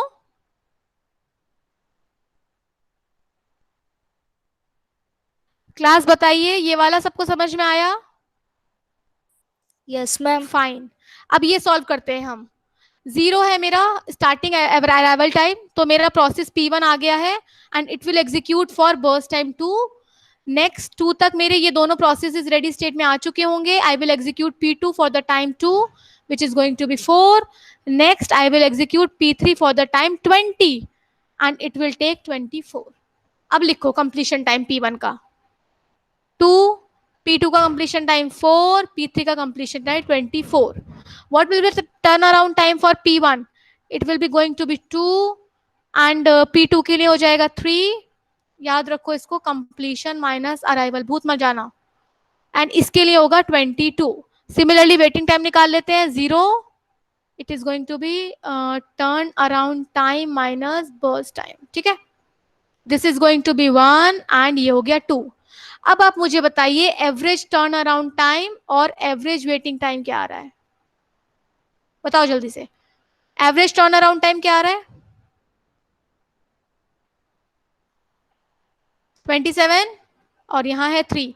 27/3 कितना होता है? 9 एंड 3/3 कितना होता है? 1. आप लोग डिफरेंस देख रहे हैं? जब हमने एक प्रोसेस जिसका बर्स्ट टाइम सबसे ज्यादा था उसको पहले सीपीयू दिया तो एवरेज टर्न अराउंड टाइम और वेटिंग टाइम बहुत ज्यादा था, लेकिन वही सेम चीज हमने की है, लेकिन प्रोसेस जिसका बर्स्ट टाइम सबसे ज्यादा था उसको मैंने सबसे लास्ट में सीपीयू दिया, तो एवरेज वेटिंग टाइम और टर्न अराउंड टाइम मिनिमम है, मतलब बहुत कम है. This difference that when we are executing CPU, when we are executing any process with longer burst time before the process is having less burst time, इसको बोलते हैं convo effect. इसको क्या बोलते हैं? Convo effect. And FCFS serves with the problem called convo effect. ठीक है, मतलब बर्स्ट टाइम सारे प्रोसेसेस सेम है, कोई प्रॉब्लम नहीं है, सारे प्रोसेसेस सेम है, लेकिन सिर्फ प्रॉब्लम क्या हुई है, या हमने क्या किया है चेंज, कि हमने वो वाला प्रोसेस पहले एग्जीक्यूट किया है जिसका बर्स्ट टाइम ज्यादा था बिफोर उन प्रोसेसेस के जिसका बर्स्ट टाइम बहुत कम था. तो हमारा जो वेरिएशन है, जो change in average waiting time और टर्न अराउंड टाइम है, वो बहुत ज्यादा है. That effect is called the convo effect. Questions आते हैं इस पे गेट में. एंड FCFS ऑलवेज सफर्स, या फिर FCFS में सफर फ्रॉम कॉन्वो इफेक्ट. ठीक है, यही डेफिनेशन मैंने यहाँ पे लिखा हुआ है. अब इसको सॉल्व करने के लिए, इसको मतलब इसको हटाने के लिए हम एक चीज कर सकते हैं. क्या चीज कर सकते हैं हम, वो बताइए. कि हम वो वाले प्रोसेसेस को पहले एग्जीक्यूट करें जिसका टाइम कम है, बर्स्ट टाइम, ऐसा कर सकते हैं ना? हम पहले उन प्रोसेसेस को सीपीयू दे भाई जिसका बर्स्ट टाइम सबसे कम है, तो हम कॉन्वो इफेक्ट से हट सकते हैं, मतलब हमें कॉन्वो इफेक्ट को फेस नहीं करना पड़ेगा। इसीलिए हम यूज करते हैं शॉर्टेस्ट जॉब फर्स्ट। इसको सॉल्व करने के लिए हम जाते हैं shortest job first CPU scheduling algorithm की तरफ। To solve this problem of convo effect that we suffer in FCFS, we move to SJF। ठीक है, चलो इसका चार्ट बनाते हैं, इसको करके देखते हैं, इसमें शायद कुछ नया हमको पॉइंट पता लगेगा। देखो हमारा अराइवल टाइम है 0, मैंने 0 से शुरू किया है। पहला वाला प्रोसेस आ जाएगा, ये इस पे हमें FCFS नॉन प्रिम्प्टिव भी लगाना है, FCFS हम अप्लाई कर रहे हैं। तो पहले मैंने P1 को एग्जीक्यूट किया फॉर टाइम 3, फाइन। अब जैसे ही 3 पे मैं आई, इतने टाइम के लिए मेरे ये वाले जो प्रोसेसेस हैं ये सारे किस में होंगे? रेडी स्टेट में होंगे। So I will schedule the process P2 for time 2, तो यहाँ हो जाएगा 5। Next what we are going to do is we are executing the process P3 for the time 1, यहाँ पर 6 हो जाएगा। Similarly P4 for the time 4, यहाँ 10 हो जाएगा। अब 10 तक मेरे सारे प्रोसेस आ चुके हैं, तो मैं P5 एग्जीक्यूट कर दूंगी, फिर P6 एग्जीक्यूट कर दूंगी। ठीक है, ये तो हो गया सिंपल कि मतलब हमने FCFS लगाया। लेकिन कभी कभी क्या होता है कि एक सेकंड रुकिए, बस मैं इसको इरेज कर देती हूँ so that I can tell you. ये तो सिंपल FCFS निकाल के आप इसका एवरेज टर्न अराउंड टाइम और वेटिंग टाइम निकाल लेना। अब देखो, जब हम प्रोसेसेस को एग्जीक्यूट कर रहे हैं, मतलब जब मैं रेडी स्टेट से रन स्टेट की तरफ जा रही हूँ, मतलब जब हम शेड्यूलिंग अप्लाई कर रहे हैं, तब ऐसा भी तो होता है ना कि ये तो हो गया सिंपल कि हमने वो वाला टाइम निकाला जो रेडी से रन की तरफ है और सीपीयू शेड्यूलिंग हमारा अप्लाई हो रहा है। लेकिन इसके बीच में डिस्पैचर भी तो कॉल हो रहा है ना। इसके बीच में क्या हो रहा है? डिस्पैचर कॉल हो रहा है और हमारा कुछ टाइम, मतलब यू कैन से उसको हम ओवरहेड बोलते हैं, टाइम ओवरहेड बोलते हैं, तो वो भी हमारा लगता है। तो कभी कभी क्या होता है क्वेश्चन में, अगर आपको ओवरहेड गिवन है, फॉर एग्जांपल मुझे 1 यूनिट का ओवरहेड गिवन है क्वेश्चन के अंदर, गेट में इसके क्वेश्चन आते नहीं है लेकिन मैं आपको बता देती हूँ एक बार बस। अगर फॉर एग्जाम्पल डेल्टा, इसको मैंने ओवरहेड से वो किया है, मतलब अगर बीच में हर 2 प्रोसेस के बीच में, मतलब P1 और P2 के बीच में कुछ टाइम लग रहा है उनको शेड्यूल करने के लिए, मतलब जो भी टाइम बीच का टाइम है जो हम काउंट नहीं करते, हम P2 से P1 जाते हैं या P1 से P2 जाते हैं, हम सिर्फ वो वाला टाइम कैलकुलेट करते हैं कि हमने अगर उसको 0 से 4 एग्जीक्यूट किया तो 4 के बाद हम सिंपल P2 पे गए हैं, हमने बीच का जो हमारा ओवरहेड वाला टाइम है वो नहीं लगाया। लेकिन अगर किसी क्वेश्चन में आपको गिवन है ओवरहेड, तो आप वो भी कर सकते हैं कि P1 से P2 जाने के बीच में, मतलब फॉर एग्जाम्पल यहाँ पर देखो, अगर मैं 0 पर आई तो 0 पर मैंने P1 को एग्जीक्यूट किया है, ठीक है, and it will execute for the time 3। अब यहाँ पर मेरा 3 to 4 जो रहेगा, ये जो 3 to 4 रहेगा ये मेरा ओवरहेड रहेगा। ठीक है, मतलब 2 प्रोसेसेस के बीच में अगर कोई ओवरहेड गिवन है वो भी आप लिख सकते हैं। मतलब अगर गिवन है क्वेश्चन में तो आप उसको मेंशन कीजिए, 2 प्रोसेसेस के बीच में अगर ओवरहेड गिवन है, अदरवाइज तो हम इसको नेग्लिजिबल मानते हैं, ओवरहेड को हम नेग्लिजिबल मानते हैं, दैट्स व्हाई हम सिंपल P2, P1, P3 इस तरीके से शेड्यूल कर देते हैं। लेकिन अगर आपको मेंशनली ओवरहेड गिवन है किसी क्वेश्चन में, तो आप 2 प्रोसेसेस के बीच में उसको भी काउंट करेंगे। एंड सिमिलरली आप उसका भी गैंट चार्ट बना सकते हैं। जैसे अब 4 पर मैं आई तो इसके बाद मैं एग्जीक्यूट करूंगी P2 में एग्जीक्यूट करूंगी 2 टाइम के लिए, इट मींस यहाँ 6 हो जाएगा।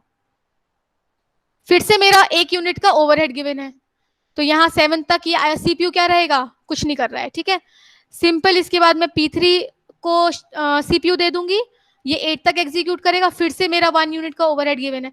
तो इस तरह के क्वेश्चंस में अगर मेंशन है आपको ओवरहेड तो आप वो भी लिख सकते हैं। ये सिर्फ इसको ये बताने के लिए था, इसमें कंफ्यूज नहीं करेंगे आप। Next is let me tell you, okay, आप ये समझ, आपको यहां तक समझ में आ गया सबको?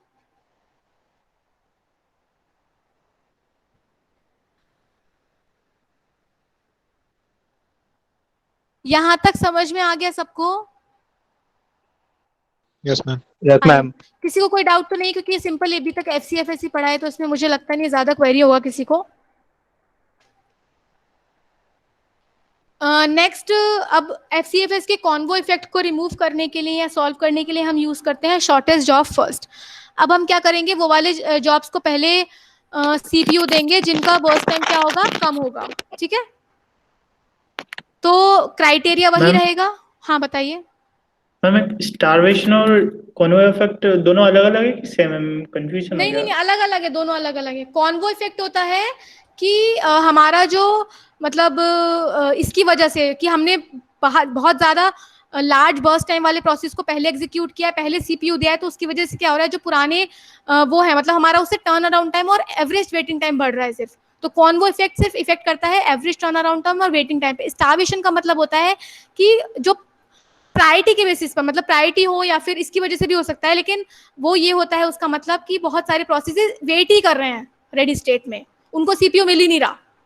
लेकिन जब आप FCFS लगाएंगे तो FCFS में कॉन्वो इफेक्ट इसीलिए आता है क्योंकि हम कभी कभी क्या करते हैं, जिसका बर्स्ट टाइम ज्यादा है उसको पहले CPU दे देते हैं। उसकी वजह से क्या होता है, हमारा एवरेज टर्न अराउंड टाइम और एवरेज वेटिंग टाइम जो हमारे CPU शेड्यूलिंग का गोल था वो इफेक्ट हो जाता है। इसीलिए हम मतलब उसको सॉल्व करने के लिए हम शॉर्टेस्ट जॉब फर्स्ट करते हैं। दोनों चीजें अलग हैं, कंफ्यूज मत करना, दोनों चीजें अलग है। कॉन्वो इफेक्ट का मतलब है कि अलग हम प्रोसेसेस को मतलब मिनिमम बर्स्ट टाइम वाले को पहले एग्जीक्यूट करेंगे तो एवरेज वेटिंग टाइम कम आ रहा था, लेकिन अगर उन्हीं प्रोसेसेस को हम उसमें ही बर्स्ट टाइम ज्यादा वाले को पहले एग्जीक्यूट करेंगे तो एवरेज वेटिंग टाइम और टर्न अराउंड टाइम बहुत ज्यादा आ रहा था। तो ये जो डिफरेंस आ रहा है इसको हम कॉन्वो इफेक्ट बोलते हैं। वो प्रोसेसेस को नहीं कि बहुत सारे प्रोसेस वेट कर रहे हैं या फिर उनको बहुत देर बाद CPU मिल रहा है, उसको कॉन्वो इफेक्ट नहीं बोलते, उसको हम स्टार्वेशन बोलते हैं। ठीक है, यस मैम।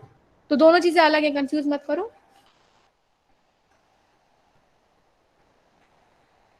नेक्स्ट है हमारा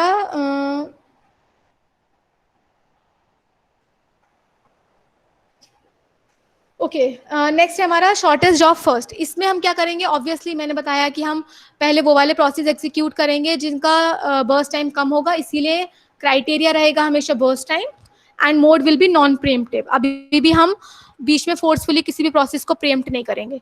चलो सिंपल, वही सारी टेक्निक वही यूज होगी कि हम हर प्रोसेस के हर एल्गोरिथम के लिए उसका गैंट चार्ट बनाएंगे एंड विल गो अकॉर्डिंगली। जैसे हम FCFS में जा रहे थे वैसे हम इसमें जाएंगे। तो बताइए, पहले हम जीरो अराइवल पे मेरा कोई प्रोसेस आया क्या? मैम स्क्रीन विजिबल नहीं है। Oh sorry, how it is,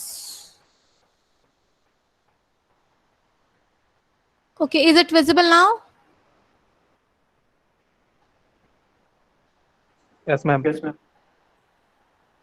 चलो, तो वही मैं बोल रही थी कि शॉर्टेस्ट जॉब फर्स्ट में हम on the basis of burst time कर रहे हैं, क्योंकि हम बर्स्ट टाइम जिसका छोटा होगा उसको पहले एग्जीक्यूट करेंगे और बाकी को बाद में करेंगे। That's why this criteria is on burst time.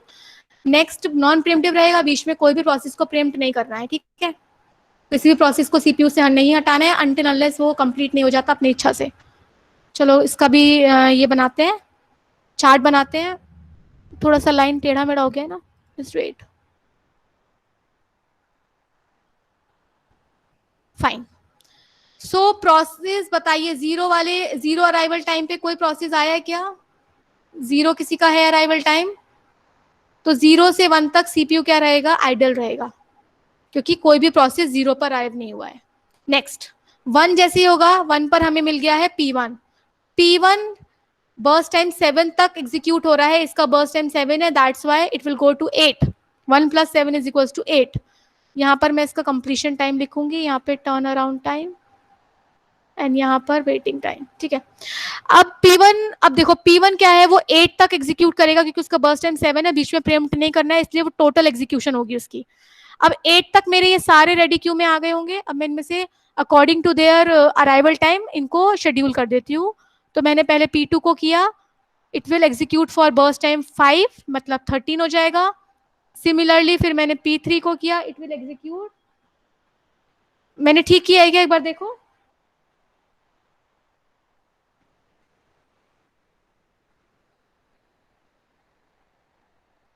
I think I have done some mistake. Is it fine? Okay, is it fine or not? Scheduling का नाम क्या है? मैम बस टाइम के अकॉर्डिंग होगा ना इसका? तो एग्जैक्टली और हम इसको मतलब आई हैव अप्लाइड FCFS. चलो फाइन, वेरी गुड. अब हम इसको फिर से करते हैं. पहले बर्स्ट टाइम 0 पर कोई भी प्रोसेस नहीं आया तो 0 से 1 तक CPU क्या रहेगा? आइडियल रहेगा. ठीक. अब जैसे ही 1 हुआ कौन सा प्रोसेस आ गया? P1 आ गया है. P1 के अलावा कोई और नहीं आया, इसीलिए हम शॉर्टेस्ट जॉब फर्स्ट के लिए कंपैरिजंस नहीं कर सकते. सो पहले हम P1 एग्जीक्यूट करेंगे, उसके पूरे टाइम के लिए करेंगे क्योंकि प्रीएम्प्टिव मैनर में नहीं है, ये नॉन प्रीएम्प्टिव मोड है इसका. अब जैसे ही 8 हुआ वैसे सारे के सारे प्रोसेस आ जाएंगे. अब हम इसको according to shortest job first burst time के अकॉर्डिंग इनको हम शेड्यूल करेंगे. तो पहले मैं P3 को शेड्यूल करूंगी. P3 का बर्स्ट टाइम में 1, तो यहाँ 9 हो जाएगा. P3 हो चुका है, P1 हो चुका है. नेक्स्ट क्या है? P4. सबसे कम बर्स्ट टाइम इसी का है, तो हम इसके बाद P4 को शेड्यूल करेंगे. 11 हो गया. नेक्स्ट हम करेंगे P2 को schedule according to burst time. It will going to be 16 and last is your P5. Then it is going to be 24. ठीक है? So this is how we schedule all the processes using shortest job first. अब आप इसका turn around time और waiting time निकाल कर बता दो जल्दी से फटाफट, क्या होगा एवरेज टर्न अराउंड टाइम और वेटिंग टाइम?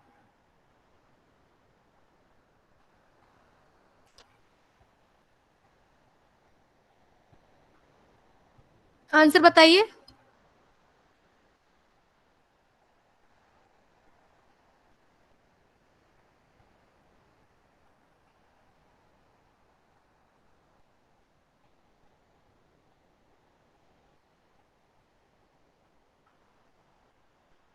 इसका आंसर आप लोग प्लीज फाइंड कर मुझे कल आंसर दीजिएगा. एग्जाम्पल 8 का turn around time and waiting time बताना है. अब नेक्स्ट एक चीज, ये वाला क्वेश्चन भी सेम ऐसे करना है by applying the algorithm SJF. ये क्वेश्चंस प्लीज आप सॉल्व कीजिएगा क्योंकि सारे क्वेश्चंस अगर I will solve over here तो इसका कोई मतलब नहीं होगा. ठीक है, मैं आपको सिर्फ कॉन्सेप्ट्स बता रही हूँ और एक एग्जाम्पल करके दिखा रही हूँ. आप इसी इसी कॉन्सेप्ट को आप बाकी एग्जाम्पल्स पर भी अप्लाई कीजिए. और याद रखिए SJF से या फिर CPU शेड्यूलिंग से 2 क्वेश्चंस तो हमेशा गेट में आते हैं. So it's very important topic, तो ध्यान से आप इसके क्वेश्चंस कर लीजिएगा. नेक्स्ट है ये एक एग्जाम्पल और मैं कर देती हूँ इफ यू वांट. बताइए, शुड आई सॉल्व और you people will do it yourself?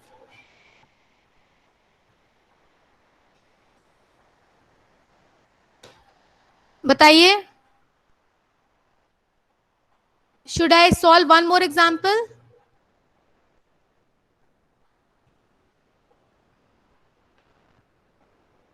Class, am I audible?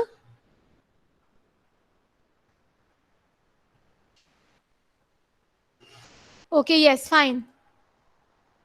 Okay, मैं ये वाला एग्जाम्पल 8 और 9 आप कीजिएगा, मैं ये 10 वाला आपको करके दिखाती हूँ. इसका गैन चार्ट बनाते हैं हम. 0 पर कोई प्रोसेस आया क्या CPU में? 0 किसी का अराइवल टाइम नहीं है. दैट मीन्स 0 से 1 तक ये रहेगा idle, it will not be using. And 1 जैसे ही होगा वैसे ही हमारा P4 वाला प्रोसेस आ गया है and it is arriving. Now we can schedule it to CPU with a burst time with a burst time 5, तो ये हो जाएगा 6. अब जैसे ही 6 होगा तो सारे के सारे प्रोसेसेस रेडी होंगे टू टेक द CPU.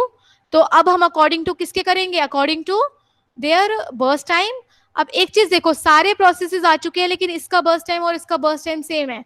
जब बर्स्ट टाइम सेम होगा या फिर जो क्राइटेरिया पे आप शेड्यूलिंग लगा रहे हो वो सेम है, then we will move to are जो हमारा प्रोसेस का नंबर रहेगा, प्रोसेस ID जिसकी कम होगी उसको हम पहले शेड्यूल करेंगे.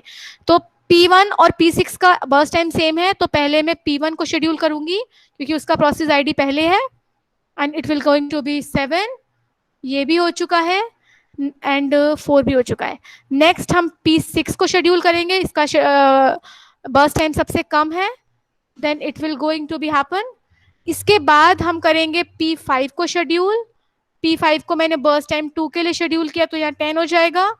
Next I am going to schedule P2, it is going 13 and last is your P3 which is having burst time 6, तो यहाँ हो जाएगा 19. So this is how we will schedule all the processes according to their shortest job first. लिख लो यहाँ पे इसका completion time लिख लो, मैं करके दिखा देती हूँ आपको ये भी. P1 का completion time है 7, ये देखो. P2 का completion time है 13, P3 का completion time है 19, P4 is 6, P5 is 10 and P6 is 8. Next turn around time क्या है? 1, completion time minus arrival time, and this is going to be 10 and this is 15, 5, 8, 3. ठीक है, ये आप लोग एक बार चेक कर लेना अगर मैंने कुछ कैलकुलेशन मिस्टेक किया हो तो. वेटिंग टाइम भी निकाल लो. Sorry, waiting time turn around time minus burst time निकाल लो. It will be going to be 0, 7, 11, 0, 6, 2. अब आप इसका average turn around time and average waiting time find कर लेना. ठीक है, ये सारे आंसर्स मैं कल पूछूंगी. आई will upload this PPT today on Moodle और इसके सबके आंसर्स मैं पूछूंगी कल आपसे. तो ये आंसर्स आप फाइंड कर लेना calculation. So this is how if process with same burst time अगर आते हैं तो हम उसको प्रोसेस आईडी के अकॉर्डिंग शेड्यूल करेंगे. नेक्स्ट, अच्छा एक चीज और, एक कंसेप्ट बताती हूँ. अगर इन केस कोई ऐसे प्रोसेस आते हैं P1, P2, P3 SJF में, और ये अराइवल टाइम है, ये बर्स्ट टाइम है, जो हम अभी पढ़ रहे थे ना कॉन्वो इफेक्ट. तो अगर कोई ऐसे प्रोसेसेस है, फॉर एग्जांपल ये कोई प्रोसेस है, ठीक है, इसका गैंट चार्ट बनाओ यूजिंग SJF. 0 है, 0 पे प्रोसेस P1 आ गया है, नॉन प्रीएम्प्टिव है तो ये 20 के लिए एग्जीक्यूट करेगा. अब 20 तक ये दोनों रेडी स्टेट में आ चुके होंगे, दोनों का बर्स्ट टाइम सेम है, तो पहले P2 आ गया 21 एंड देन P3 आ गया.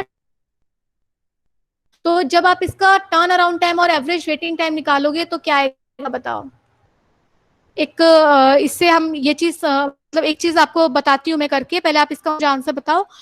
P1 का कंप्लीशन टाइम है 20, P2 का कंप्लीशन टाइम है 21 एंड P3 का कंप्लीशन टाइम है 22.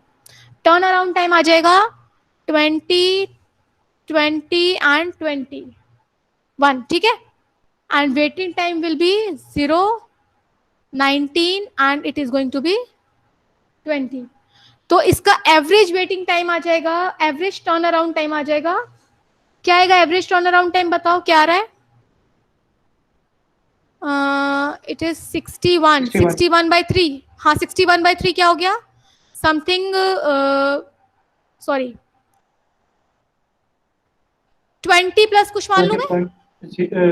हाँ 20, हाँ 20 पॉइंट कुछ. इसी तरीके से इसका एवरेज वेटिंग टाइम क्या आ रहा है गाइस? 13. ठीक है, ये समझ में आया सबको? फाइन, ये आ गया. हमने SJF लगाई है इसमें भी.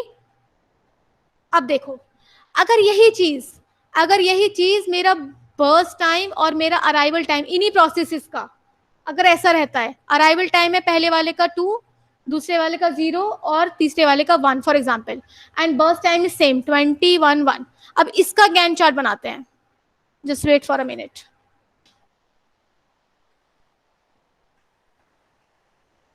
हाँ, अब इसका जब आप चार्ट बनाओगे तो देखो क्या बनेगा.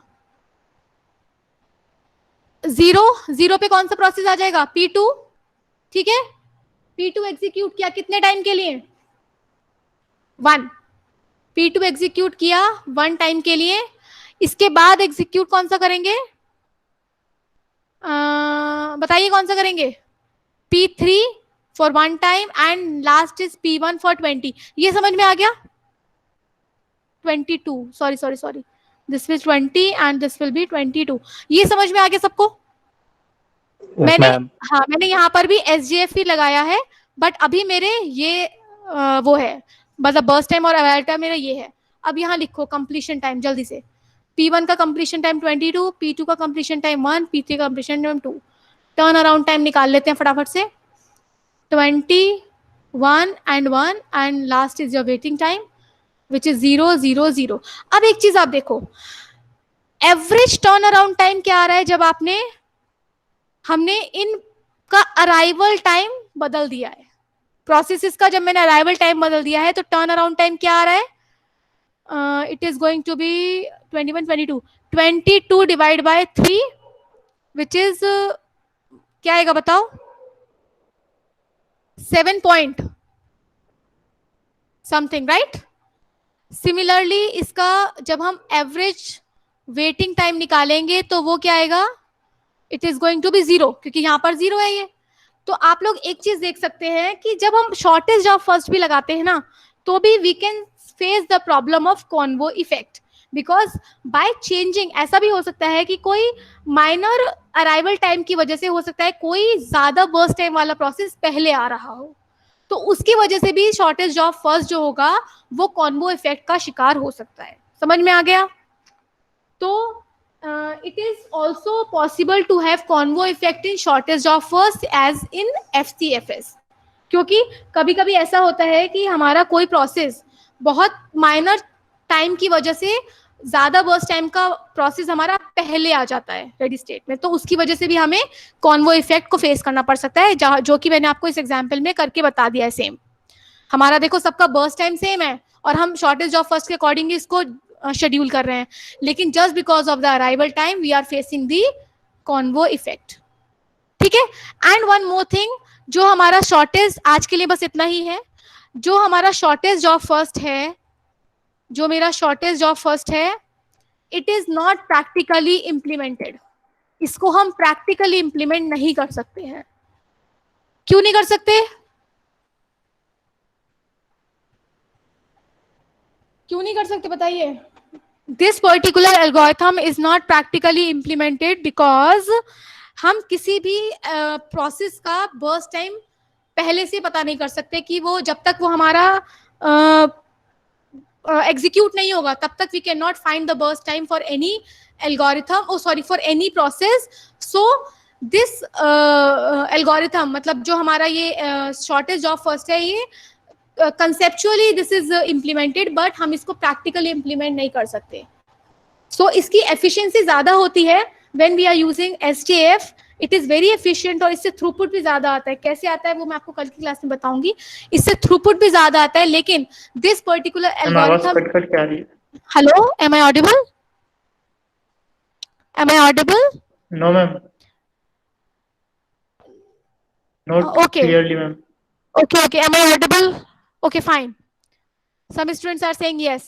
Okay, fine. मैं ये बता रही थी कि SJF is not practically implemented. इसको हम practical implementation नहीं कर सकते just because क्योंकि before execution we cannot predict the burst time of any process. But it is very good as we talk about efficiency. अगर हम CPU की efficiency की बात करते हैं, अगर मैं अपने थ्रूपुट की बात करती हूँ, तो SJF से सबसे अच्छा थ्रूपुट मिलता है. It is the best algorithm to have the good throughput from by मतलब good throughput, but it is not practically implemented. ठीक है?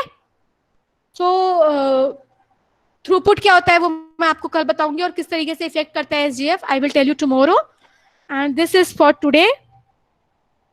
सो हमने आज पढ़ा पहले process state diagram, then I have told you the CPU scheduling, and दो CPU scheduling हमने पढ़ लिया है, FCFS एंड SJF. किसी को कोई डाउट हो तो जल्दी से पूछ लो. बाकी अगर if you don't have any doubt, आप लोग क्लास छोड़ के अभी जा सकते हैं. I really don't want to waste your time. बाकी किसी को क्वेरी हो तो पूछ लो जल्दी से. एंड प्लीज जो भी मैंने आपको क्वेश्चंस इस PPT में है, you have to solve those questions and I'll ask the answers tomorrow in the next class. Anything you want to ask? Anything? Any doubt?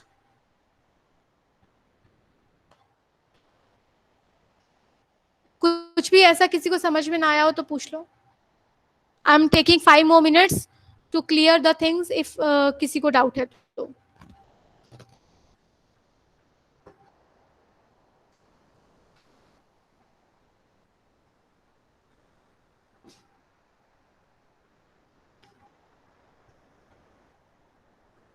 Okay, class, do one more thing. आज की attendance mark नहीं हुई है. Am I audible? Yes ma'am. हाँ, सबको बोल दो एक बार आके इसमें अपना रोल नंबर एंड नेम लिख कर जाए, because we have not mark the attendance. और यू कैन, हाँ मतलब प्लीज सबको बोल दो कि just write the roll number and name.